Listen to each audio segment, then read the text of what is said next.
بسم الله الرحمن الرحيم.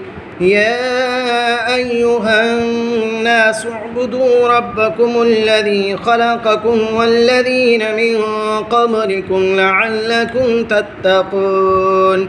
الذي جعل لكم الأرض فراشا والسماء بناء وأنزل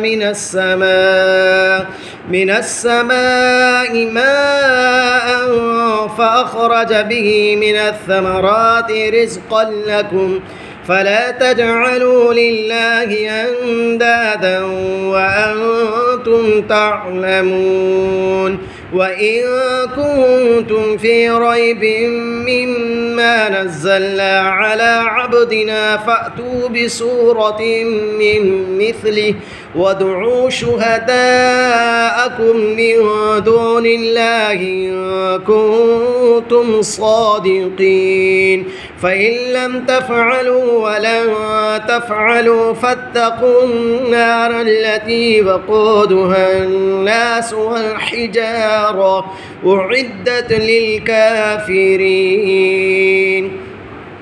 وبشر الذين آمنوا وعملوا الصالحات أن لهم جنات تجري من تحتها الأنهار كلما رزقوا منها من ثمرة رزقا قالوا هذا الذي رزقنا من قبل وأتوا به متشابها ولهم فيها أزواج مطهرة وهم فيها خالدون.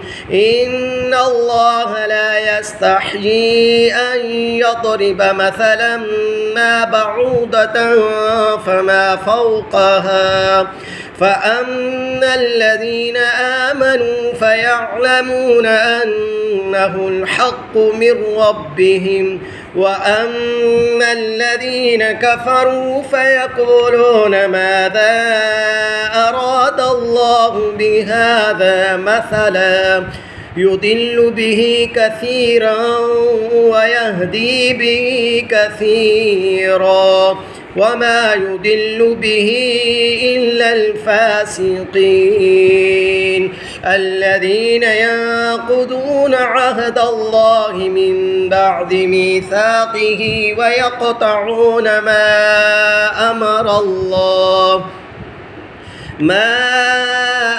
الله به أن يوصل ويفسدون في الأرض أولئك هم الخاسرون. كيف تكفرون بالله وكنتم أمواتا فأحياكم ثم يميتكم ثم يحييكم ثم إليه ترجعون.